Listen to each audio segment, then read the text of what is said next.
بسم اللہ الرحمن الرحیم، السلام علیکم۔ میں ہوں کرامت مغل اور میرے ساتھ ہیں سعید بلوچ صاحب، سینئر جرنلسٹ ہیں، سپریم کورٹ کور کرتے ہیں۔ سعید بلوچ صاحب،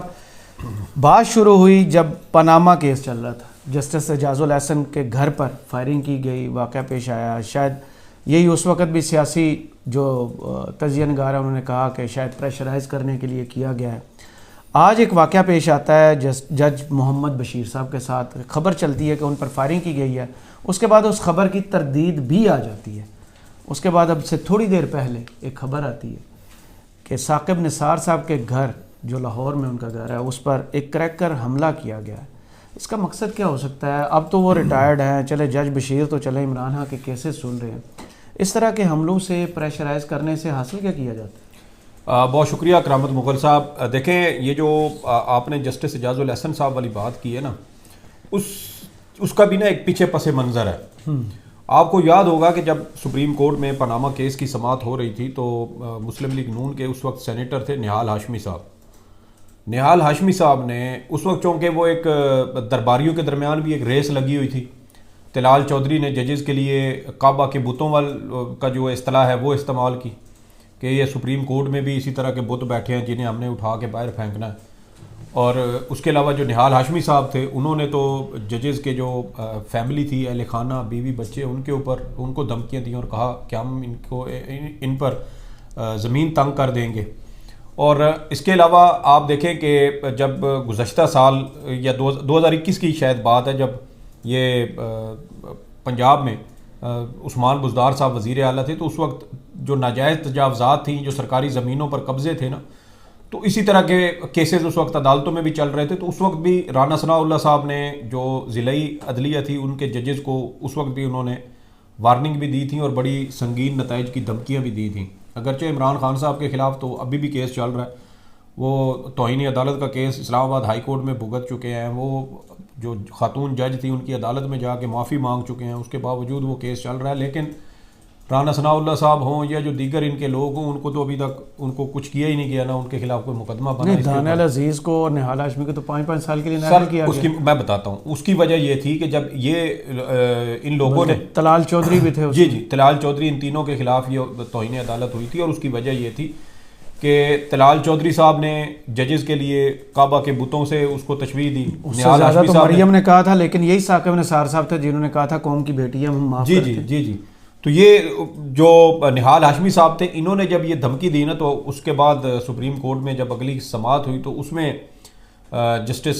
عظمت سعید شیخ صاحب اس کے بینچ کی سربراہی کر رہے تھے، تو اس وقت انہوں نے اس کے اوپر یہ ریمارکس دیے تھے کہ یہ آپ کے جو موکل ہیں، جو پارٹی کے لوگ ہیں آپ کے، یہ اس طرح کی دھمکیاں دے رہے ہیں۔ اس طرح تو ماضی میں سسیلین مافیا اپنے مخالفین کو دھمکیاں دیا کرتا تھا اور ان کو ٹارگٹ کرتا تھا، ان کے مخالفین کے بیوی بچوں، ان کے اہل خانہ کو ٹارگٹ کیا جاتا تھا، ان پر حملے کیے جاتے تھے۔ اور یہ اب آپ کے جو لوگ ہیں یہ اس کے اوپر اس طرح کی دھمکیاں دے رہے ہیں۔ پھر وہ توہین عدالت کی کارروائی چلی، اور اس کے بعد سابق چیف جسٹس میاں ثاقب نثار صاحب نے بھی اس کے اندر جو ہے وہ از خود نوٹس لیے تھے۔ تو اس کے بعد نہال ہاشمی صاحب کو عدالت کی جانب سے توہین عدالت کیس میں، اگرچہ انہوں نے غیر مشروط معافی بھی مانگی، سارا کچھ کیا، لیکن عدالت نے معاف نہ کیا انہیں، اور ان کو سزا ہو گئی۔ سزا ہونے کی وجہ سے وہ نائل بھی ہو گئے، سینیٹرشپ سے بھی چلے گئے۔ اور اس طرح دیکھیں کہ یہ سلسلہ وہاں سے شروع ہوا۔ پھر لاہور میں جسٹس اعجاز الاحسن صاحب کا جو گھر تھا، اس گھر کے اوپر فائرنگ کی گئی، 4-5 فائر مارے گئے، کچھ دروازے پہ لگے، باہر گیٹ پہ، کچھ اندر جو حویلی تھی اس کو کچھ فائر لگے۔ اور یہ بھی اس وقت ایک پیغام تھا، کیونکہ جسٹس اعجاز الاحسن، آپ کو پتہ ہے کہ ایز اے نگران جج اس وقت یہ جو جے آئی ٹی کا سارا معاملہ چل رہا تھا، انویسٹیگیشنز ہو رہی تھی، اور شریف خاندان وہاں اپنے صفائی میں جا کے وہ بیانات ریکارڈ کروا رہے تھے، تو ان کو ٹارگٹ کیا گیا۔ یہ بھی ایک واضح طور پر ایک پیغام تھا،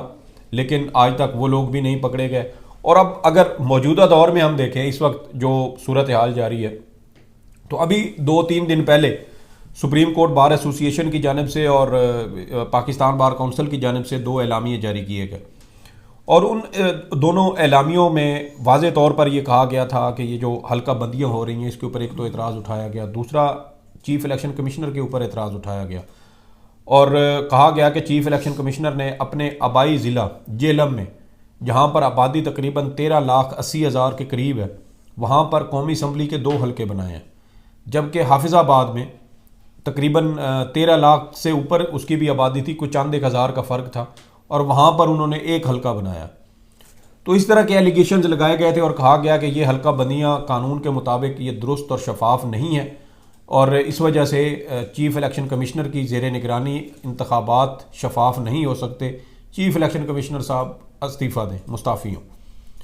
اور دیکھیں کہ بعد میں ہمیں اب ذرائع سے جب چیزیں ہم نے مزید اس میں چیک کیا تو پتہ چلا کہ یہ جو سپریم کورٹ بار ایسوسی ایشن کی پریس ریلیز ہے, یہ صدر جو آسما جہانگیر گروپ سے ہیں, شہزاد شوکت ان کا نام ہے, یہ ان کو علم میں لائے بغیر یہ اعلامیہ جاری کیا گیا سیکرٹری کی جانب سے.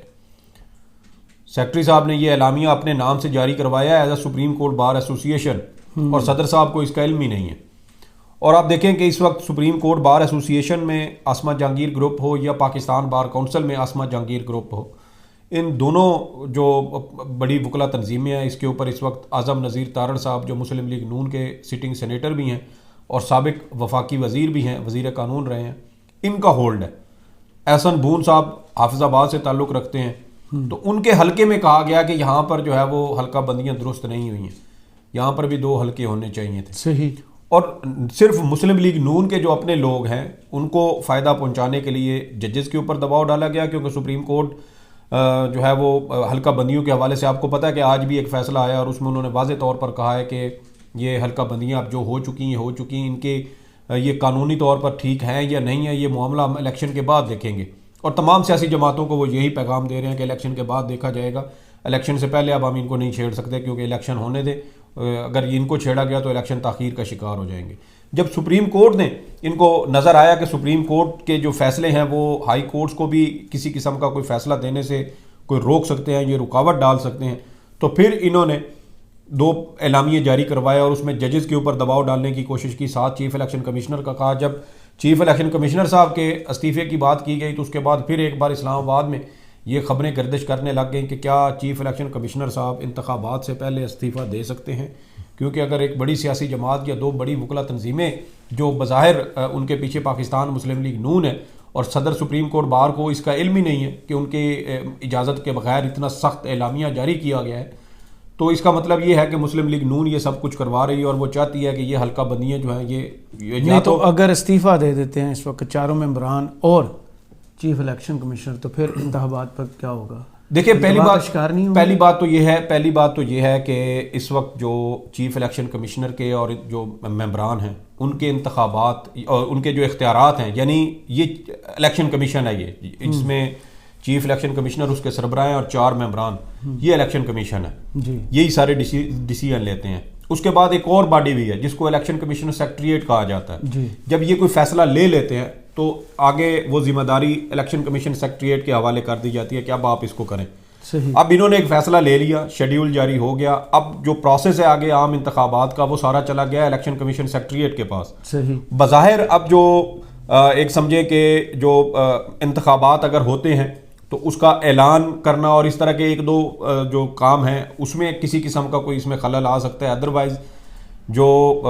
پروسیس ہے وہ انیشیٹ ہو چکا ہے. تو اس طرح اب اگر یہ چلے بھی جاتے ہیں, اس وقت حکومت اس طرح الیکٹڈ ہے نہ اپوزیشن ہے, تو پھر چیف الیکشن کمشنر کیسے لگے؟ سر اس میں بھی تو دیکھیں نا, سب سے بڑی رزلٹ تو اناؤنس نہیں کر سکتا سیکریٹری. جی میں یہی کہہ رہا تھا. اب اس میں بھی 2 چیزیں ہیں نا کہ صدر پاکستان کیا ان استعفوں کو اس صورت میں اس حالت میں قبول بھی کرتے ہیں, اور اگر فرض کریں کہ چیف الیکشن کمشنر اس بات کو منظور بھی کر لیں تو اس وقت نہ وزیر اعظم صاحب ہیں الیکٹڈ, نہ اپوزیشن لیڈر ہے, تو پھر نیا چیف الیکشن کمشنر کیسے آئے گا؟ اس کا مطلب ہے کہ انتخابات پھر بھی ہونے ہیں, اور صدر صاحب الیکشن کمیشن کو یہ کہہ سکتے ہیں کہ بھائی نیا چیف الیکشن کمشنر یا نئی حکومت آنے تک آپ اپنے فرائض سر انجام دیتے رہیں. ہائی کورٹ کا جج یہ کام کر سکتا ہے, ہائی کورٹ کا جج کر سکتا ہے, سپریم کورٹ کا جج کر سکتا ہے. اور دوسری اس میں ایک اہم چیز یہ بھی ہے کہ سپریم کورٹ اس کے اوپر نوٹس لے سکتی ہے کہ جب یہ سارا پروسیس اتنا اہم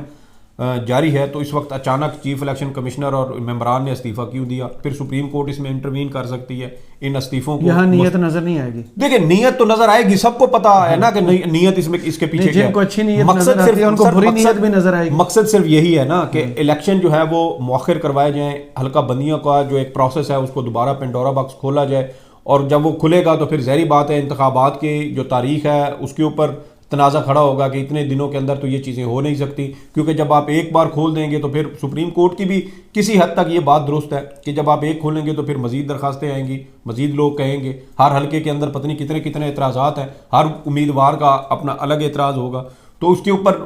اس میں بالکل اس میں کوئی شک نہیں ہے کہ الیکشن کمیشن میں جب یہ ابتدائی لسٹیں جاری کی گئی تو اس وقت بھی 1100 سے زائد اعتراضات اس وقت سامنے آئے تھے. الیکشن کمیشن نے بہت سارے نمٹا دیے، کچھ کے خلاف اپیلیں ہائی کورٹ میں گئیں، وہاں سے سپریم کورٹ میں آئیں، اور اب ججز کو دباؤ میں لانے کے لیے پہلے سپریم کورٹ بار کو اور پاکستان بار کو استعمال کیا گیا. پھر آج دیکھیں کہ اسلام آباد راولپنڈی کی اڈیالہ جیل سے جب احتساب عدالت کے جج محمد بشیر صاحب مقدمات کی سماعت کر کے واپس آ رہے تھے تو اچانک خبر چلائی گئی کہ پہلے خبر چلی کہ ان کی گاڑی پر فائرنگ ہوئی ہے جی. پھر بعد میں پتہ چلا جی کہ ان کی گاڑی کے اوپر براہ راست فائرنگ نہیں ہوئی، بلکہ ان کے گاڑی جس راستے سے گزر رہی تھی ان کے قریب کہیں یہ فائرنگ کا واقعہ پیش آیا اور پولیس نے 2 نوجوانوں کو اس حوالے سے گرفتار بھی کر لیا. پھر یہ خدشہ بھی ظاہر کیا گیا کہ یہ بھی ہو سکتا ہے کہ پولیس ان دونوں نوجوانوں کا تعلق پاکستان تحریک انصاف سے ثابت کر دے اور کہے کہ یہ پاکستان تحریک انصاف نے، چونکہ عمران خان صاحب کا مقدمات یہ جج صاحب سن رہے تھے تو ان کو دباؤ میں لانے کے لیے یا ان کو خوف زدہ کرنے کے لیے یہ فائرنگ کا واقعہ کیا گیا تاکہ وہ عمران خان کے مقدمات جو ہے وہ سننے سے انکار کر دیں، یا کوئی بھی اس کا اور محرک ہو سکتا ہے جس کی بنیاد پر یہ حملہ کروایا گیا. اور تیسرا اور اہم جو معاملہ ہے وہ آج سابق چیف جسٹس میاں ثاقب نثار صاحب کے گھر کے اوپر جو کریکر حملہ ہوا، 2 افراد اس میں زخمی ہوئے ہیں، اور ان 2 افراد کے زخمی ہونے کے بعد اب یہ تمام تر جو صورتحال ہے، آپ وہ 2 اعلامیے ہوں یا جج محمد بشیر صاحب کی گاڑی کے قریب فائرنگ کا واقعہ ہو یا لاہور میں سابق چیف جسٹس میاں ثاقب نثار کے گھر پر حملہ ہو، یہ بظاہر یہ اسی طرف اشارہ دیتے ہیں کہ ججز کو یہ واضح پیغام دیا جا رہا ہے کہ بندے دے پتر بن جاؤ، اور جو شاید ایجنڈا اس وقت پاکستان مسلم لیگ نون جو ایجنڈا آگے بڑھانا چاہتی ہے وہ اس کے حوالے سے انہوں نے ایک واضح پیغام دے دیا ہے. لیکن میرے خیال میں ان تمام چیزوں سے، ان تمام اقدامات سے کوئی فرق نہیں پڑے گا. ماضی میں بھی اس طرح کے حربے استعمال ہوتے رہے ہیں ججز کو دباؤ میں لانے کے لیے، ان سے فیصلے لینے کے لیے. یہاں پر تو دیکھیں نا جج ارشد ملک صاحب مرحوم، وہ یہ اپنے جو انہوں نے سٹیٹمنٹ جاری کی تھی جب ان کی ایک مبینہ ویڈیو جاری کی گئی تھی مسلم لیگ نون کی جانب سے، تو انہوں نے کہا تھا کہ مجھے تو انہوں نے مدینہ منورہ میں مسجد نبوی میں بلا کر بٹھا کر وہاں مسجد کے اندر انہوں نے مجھ پر دباؤ ڈالنے اور مجھے ڈرانے دھمکانے اور مجھ سے اپنی مرضی کے فیصلے لینے کے حوالے سے انہوں نے مجھے کہا تھا، مجھے دھمکیاں دی تھیں. تو یہ چیزیں تو سر آن دی ریکارڈ ہیں. سپریم کورٹ ایک